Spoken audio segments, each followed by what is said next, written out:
Kill it before it kills us. We'll finish researching it in the lab. Now that sounds like a plan. The Riftbreaker just released a few days ago and I want to give you my first impression. The game is a mix between a twin-stick shooter and Factorio type game with a bit of RPG thrown in there. You can download the demo on Steam, the full version costs $30 and is also available on the Game Pass. Additionally, it is currently 10% off on Steam until the 21st of October. I will be taking a look at the basic structure, performance, visuals, sound design and gameplay. So please consider liking and subscribing for more quick guides, impressions and overviews. More info on what you can expect from the channel and how you can support me at the end. Now, what was my first impression? It was really solid. I would even say amazing. What stood out to me was the performance. It was buttery smooth. I didn't have any stuttering issues, no FPS drops, no slowdown, nothing. No matter how many buildings, particles, enemies or plants were on the screen, the FPS didn't move. Now the gameplay is also very solid. The controls are smooth and responsive, but I'd sometimes struggled to see what was going on due to hundreds of enemies swarming me, and explosions also created a lot of splatter, so the visual clarity suffered. Also, sound design was a bit lacking when compared to, for example, The Ascent, especially the soundtrack, but the voice acting was great, so everything balances out here. By the high condensation of radioactive elements like uranium or thorium, our scans have located a safe rift jump location. Not much variety in the few hours I got to play, but enough to keep me entertained. Now let's take a deeper look at the performance. I didn't experience any problems on high settings. Almost everything was enabled. Speaking of enabled, graphic settings reset once you restart the game, so this is pretty annoying. But no matter how many buildings, enemies, particles, plants or zergs were on the screen, the game just didn't budge. It's amazingly optimized and my GPU temperature never got above 60 centigrades, despite it burning up on Last Epoch and New World's login screen. Now Riftbreaker also features RTX shadows and ambient occlusion. It worked perfectly fine and looked amazing on my RTX 2060 with both enabled, no performance issues, no FPS drops and, like I said, it looked fantastic. Until I moved around the map. I don't know what's causing it, might be my 2060 RTX, but it started to distort and skip frames.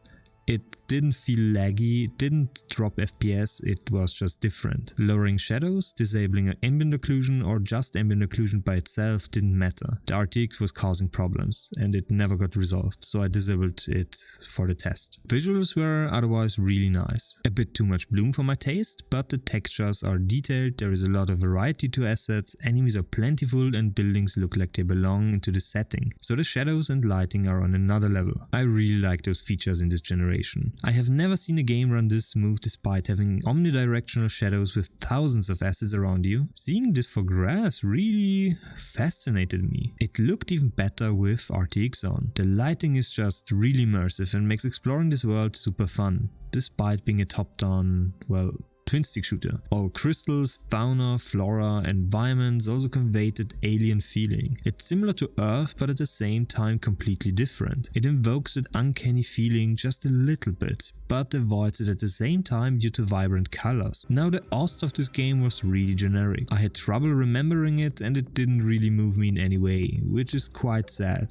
I like a good soundtrack and I feel like this game deserved a better one. Now this doesn't mean it's a bad host, just that it's bland and missing seasoning. They have forgotten the music sauce. Shooting guns, slicing up enemies and burning them to a crisp is really nice, satisfying to say the least, but its sounds are missing that oomph. Some weapons are really well designed, like the flamethrower, but especially the huge mecha sword and grenades were missing refinement. It didn't feel right using them, something was missing. I do hope they will improve those in the future, but I also didn't get to experience all weapon types. Maybe it's just those two, because oh boy, the gameplay felt amazing. Gunplay and combat are just nice. It's a really well put together mix between RPG elements and the twin stick shooter type gameplay. It's smooth, satisfying, visually pleasing and overall a great experience. There are no hiccups, no stuttering, nothing that stands in your way. You are a walking juggernaut, dashing through enemies, slicing them up, blowing them up, incinerating every single one of them. I felt like a Warhammer 40k space marine. You're an unstoppable force.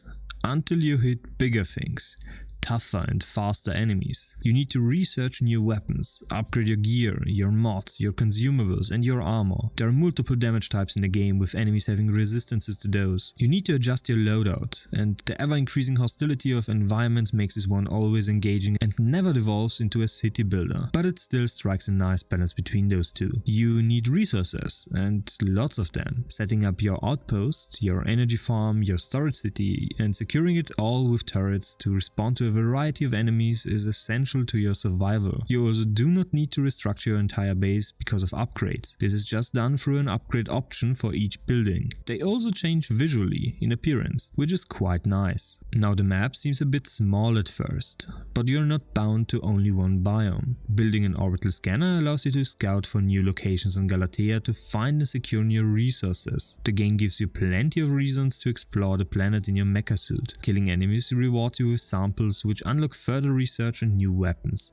as well as tools, buildings and more. You can also find new resource hubs, hidden treasures and tech. There are even nodes you can activate that swarm you with insane amounts of enemies. It's really fun to overcome those obstacles and the rewards are pretty nice. The tech trees also offer a lot of different paths you can explore, giving the game even more depth. One thing that I didn't really like were the weather effects. They didn't really add anything to the game other than annoying you and giving you a random boon. Hail damages everything slightly, making you repair everything again because it's supremely annoying to see health bars on absolutely everything. And strong winds give you insane amount of energy restocking your batteries. This makes managing everything a bit unpredictable. Now let's talk about story. You and your AI are the chosen ones sent through a rift to a new planet to secure it for humanity. The planet is called Galatea and you have been put through simulations of it to secure a job listing through a successful mission. Now it sounds like you're part of a military organization, but no specifics were given. Your goal is to build a big riftgate to permanently open a gateway to this world and secure it for mankind, because humanity sadly made Earth unhospitable. Now we prevailed by scouring other worlds for resources and building colonies there. Now the only one you can talk to is your AI. You converse with it regularly and plan your next actions according to the information it gives you. There is also a lot of random dialogue to entertain you throughout your journey. The voice actors are really well chosen and make it believable enough to not feel out of place. After the simulation prologue, the game story can be played in 4 difficulties. This makes replaying everything much more fun. The game opens up after a specific point and lets you choose your destination on your own. There is also a free survival mode you can play, but I didn't really dip my toes into it. Now some final thoughts. The game is really solid and provides you with a megaton of content for a really low price point. It combines just the right amount of RPG gear progression with twin stick shooter gameplay and base building. Barely anything feels out of place and the gameplay is supremely fun. I would highly advise grabbing this game for $30 and support the devs, but you can also play it with the Game Pass since it's included in it. Now what about my channel? I like to make quick guides for games I play, usually RPGs, but I also really like to do first impression videos on titles I think deserve more attention. The main games on this channel are New World and Last Epoch.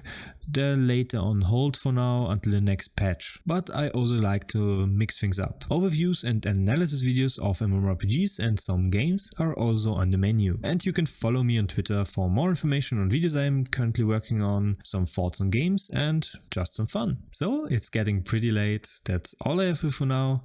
See you next time and bye.